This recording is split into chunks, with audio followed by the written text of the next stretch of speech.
نحمده ونصلي على رسوله الكريم أما بعد فأعوذ بالله من الشيطان الرجيم بسم الله الرحمن الرحيم ثم صدقناهم الوعد فأنجيناهم ومن نشاء وأهلكنا المسرفين لقد أنزلنا إليكم كتابا فيه ذكركم أفلا تعقلون وكم قصمنا من قرية كانت ظالمة وأنشأنا بعدها قوما آخرين فلما أحسوا بأسنا إذا هم منها يركضون لا تركضوا وارجعوا إلى ما أترفتم فيه ومساكنكم لعلكم تسألون قالوا يا ويلنا إنا كنا ظالمين۔ سورۃ الانبیاء کا درس چل رہا ہے۔ اسی صورت کی آیت نمبر 9 سے لے کر 14 تک تلاوت کی گئی۔ گزشتہ آیتوں کے اندر اللہ رب العزت نے انبیاء اکرام کے متعلق بیان فرمایا کہ آدم علیہ السلام سے لے کر خاتم الانبیاء تک ہم نے تمام انبیاء اکرام کو مرد بنا کر بھیجا ہے، اور اگر آپ اس بارے میں نہیں جانتے تو اللہ رب العزت نے فرمایا کہ جو علم والے ہیں، جو یہود ہیں، نصارہ ہیں، تورات زبور کو جاننے والے ہیں، ان سے اس بارے میں ہی سوال کیجئے، وہ بھی آپ کو یہی بتائیں گے کہ تمام انبیاء اکرام مردوں میں سے ہی آئے تھے اور ایسے ہی انسانوں میں سے تھے، ان کے بھی اسی طرح جسم تھے، وہ بھی کھاتے پیتے تھے، انہوں نے بھی شادیاں کی، ان کے بھی بچے تھے، سارے انبیاء اکرام کی کیفیت یہی تھی کہ اسی طرح تھے۔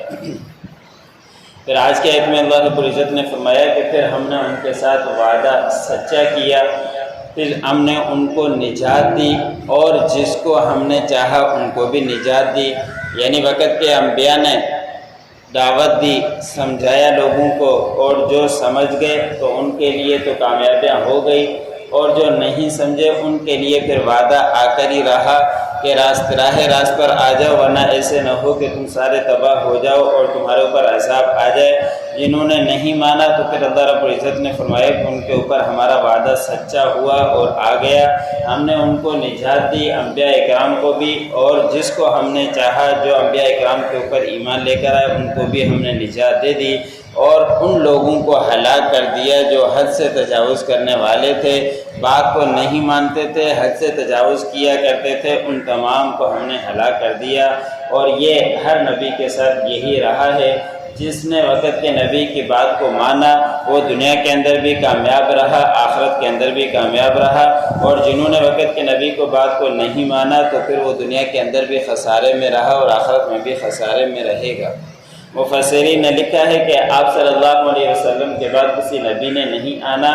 اور ابھی اگر کسی اور کی بھی پیروی کرے گا تو اس کے لیے پیروی کرنا جائز نہیں، سوائے نبی کریم صلی اللہ علیہ وسلم کے، اور کسی بھی حضرت موسیٰ علیہ السلام، عیسیٰ علیہ السلام اور جتنے بھی نبی آئے ان کے دین پر اب نہیں چل سکتا۔ اس کی مثال علماء اکرام نے لکھی ہے کہ رات کا وقت ہو، چاند چمک رہا ہو تو لوگ چاند سے بھی فائدہ اٹھاتے ہیں، ستاروں سے بھی فائدہ اٹھاتے ہیں، لیکن جیسے ہی سورج نکلتا ہے تو چاند و ستارے غائب ہو جاتے ہیں، وہ فائدہ اس سے نہیں اٹھاتے، سارے کے سارے سورج ہی سے فائدہ اٹھاتے ہیں، سورج ہی نظر آتا ہے۔ تو ایسے ہی انبیاء اکرام کی مثال ہے کہ سارے انبیاء اکرام آئے، ان سے جس نے فائدہ اٹھانا تھا اٹھایا، اب آخری نبی وہ سورج کی طرح ہیں چمکتے ہوئے، اور کسی کی بھی اب پیروی کرنا جائز نہیں سوائے نبی کریم صلی اللہ علیہ وسلم کی۔ پھر اللہ رب العزت نے فرمایا کہ تحقیق ہم نے اتارا تمہاری طرف کتاب، اور اس میں تمہارے لیے نصیحت ہے، کیا تم سمجھ نہیں رکھتے، تم غور و فکر نہیں کرتے؟ حالانکہ قرآن مجید میں سب کچھ ہے کہ ساری کی ساری نصیحت، دنیا کی بھی آخرت کی بھی، ہر چیز اس کے اندر موجود ہے۔ کچھ انسان اس کے اندر غور کرے تو ساری چیزیں اس کے اندر آ جاتی ہیں، لیکن ہم اس کے اندر غور و فکر نہیں کرتے۔ قرآن پاک کو ہے تو بس گھر کے اندر سجا ہوا رکھا ہوا، اور ہے تو قسمیں اٹھانے کے لیے رکھ دیا ہے، اور ہے تو بس تیجا دسواں اس کے لیے بچوں کو بلا لیا، کسی کو وہ پڑھ لیا، بس اسی کے لیے رکھا ہے۔ حالانکہ اس کے اندر ساری کی ساری نصیحتیں موجود ہے، اس کے اندر پڑھنے کا ماحول بنانا چاہیے، اس کو دیکھنا ثواب، اس کو پڑھنا ثواب، اس کو چومنا ثواب، ہر چیز کے طرف اس قرآن پاک کے اندر ثواب ہی ثواب رکھا ہوا ہے۔ ایک حرف پڑھنے سے 10 نیکیاں ملتی ہے اور اتنا اجر ملتا ہے۔ اور نبی کریم صلی اللہ علیہ وسلم نے فرمایا کہ اگر کوئی زیادہ وقت قرآن پاک میں لگاتا ہے اور دعائیں بھی نہیں مانگتا تو اللہ رب العزت جو بھی اس کی پریشانیاں ہیں وہ دور کر دیں گے۔ تو ہمیں چاہیے کہ اس قرآن پاک کو پڑھیں، زیادہ نہیں تو تھوڑا تھوڑا لیکن پابندی کے ساتھ ماحول بنائیں، گھر کے اندر ماحول بنائیں، اپنے بچوں کو پڑھوائیں، روزانہ اگر ماحول بنائیں گے زیادہ نہیں تو 10 منٹ کا ماحول بنا کر اس کو پڑھنے کی کوشش کریں، ترجمے کے ساتھ پڑھیں۔ حدیث مبارک میں آتا ہے کہ کوئی شخص پوری رات نوافل پڑھتا رہے اور ایک شخص قرآن پاک کا ترجمے کے ساتھ سیکھ کر پڑھے تو اس سے افضل ہو جایا کرتا ہے۔ تو قرآن پاک کے ترجمے کے اندر غور کریں، اس کے اندر پڑھنے کا بھی ماحول بنائیں۔ پھر اللہ رب العزت نے فرمایا کہ کتنی ہم نے بستیاں ایسی ہیں جنہوں نے ظلم کیا، ظلم کرنے والی تھی، ان کو ہم نے پیس ڈالا، ختم کر ڈالا، ختم ہو گئی۔ جس طرح کے گندم کو مشین کے اندر ڈال کر پیس دیا جاتا ہے، تو کتنی قومیں ایسے گزری ہیں جنہوں نے وقت کے نبی کو بات کو نہیں مانا، تو ہم نے ان بستیوں کو پیس کر رکھ دیا۔ حضرت لوط علیہ السلام کی قوم کا واقعہ سب نے سنا ہوا ہوگا کہ کس طرح ان کو ختم کر دیا گیا تھا کہ اس کی بستی کو چکی کی طرح آسمان کی طرف اٹھا کر آسمان سے نیچے پٹک دیا گیا تھا اور ان کے اوپر پتھروں کی بارش کر دی گئی تھی، تو سارے کے سارے ختم ہو گئے۔ پھر اللہ رب العزت نے فرمایا کہ اس کے بعد ہم نے دوسری قوموں کو پیدا کیا، انہوں نے بھی مانا تو پھر ان کے لیے کامیابی، نہیں مانا تو ان کے لیے بھی یہی کیفیت ہوئی۔ اور پھر جب انہوں نے ہمارے عذاب کو محسوس کیا تو پھر دوڑ لگانا انہوں نے شروع کر دی، اور یہ چھوٹا سا عذاب بھی ہو تو ہماری بھی یہی کیفیت ہو جاتی ہے کہ ہم بھی دوڑ لگانا شروع ہو جاتے ہیں۔ اگر معمولی سے زلزلہ آتا ہے تو کیا کیفیت ہوا کرتی ہے، چپلیں وہیں چھوڑ دی، کسی اور کی پرواہ نہیں ہوتی، اپنے آپ کو بچانے کی کوشش کرتے ہیں۔ تو جب یہ معمولی سا عذاب آتا ہے یہ کیفیت ہوتی ہے، جب ان کے اوپر زیادہ عذاب آتا تھا تو پھر وہ بھی یہی کیفیت کیا کرتے تھے۔ تو پھر اللہ رب العزت نے فرمایا کہ جب وہ محسوس کرتے ہمارے عذاب کو تو اس وقت دوڑ لگا دیتے، اور کہا جاتا کہ تم دوڑ مت لگاؤ، لوٹ کر آؤ اس مقام کی طرف جہاں تم بڑی آسودگی کے ساتھ زندگی گزارا کرتے تھے، اپنے ٹھکانوں کے اندر، اپنے راستوں کے اندر رہا کرتے،